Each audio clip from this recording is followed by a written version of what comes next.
राजा ने भिखारी से मांगी भीख। दान पुण्य करने का विशेष महत्व बताया गया है। इस संबंध में एक लोक कथा प्रचलित है। कथा के अनुसार पुराने समय में एक राजा अपने राज्य में घूम रहा था।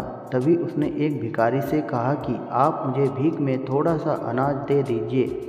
मेरे गुरु ने कहा है कि आज मुझे किसी भिखारी से भीख लेनी है। इस उपाय से अपने राज्य का संकट दूर हो जाएगा। राजा की बात सुनकर भिखारी हैरान हो गया। एक राजा उससे भीख मांग रहा है, वह मना भी नहीं कर सकता था। उसने अपनी झोली में हाथ डाला, मुट्ठी में अनाज लिया और सोचने लगा कि इतना अनाज राजा को दे दूंगा तो मैं क्या करूंगा। यह अनाज तो मेरा है, मुझे राजा को ज़्यादा अनाज नहीं देना चाहिए। उसने मुट्ठी में से कुछ अनाज झोली में छोड़ दिया और थोड़ा सा राजा को दे दिया। राजा ने भिखारी से अनाज लेकर अपने मंत्री को दे दिया।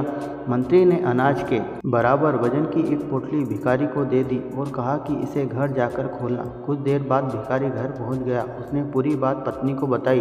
पत्नी ने झोली में से पोटली निकाली और खोली तो उसमें सोने के सिक्के थे। ये देखकर दोनों को समझ आ गया कि राजा ने भीख के बराबर सोने के सिक्के दिए हैं। भिखारी को और उसकी पत्नी दोनों को इस बात का पछतावा हो रहा था कि भीख में थोड़ा सा अनाज क्यों दिया। ज़्यादा अनाज देता तो राजा ज़्यादा सोना देता। इस छोटी सी कथा की सीख यह है कि दान करते समय कंजूसी नहीं करना चाहिए। अपने सामर्थ्य के अनुसार दान करते रहने से हमारे पुण्य में बढ़ोतरी होती है, धर्म लाभ मिलता है। हमेशा प्रसन्न होकर ज़रूरतमंद लोगों को भिक्षा देनी चाहिए। दिए हुए दान का जिक्र कभी नहीं करना चाहिए, वरना दान का पूरा फल नहीं मिलता। आपको यह कथा अच्छी लगी हो तो सब्सक्राइब करें और लाइक करें।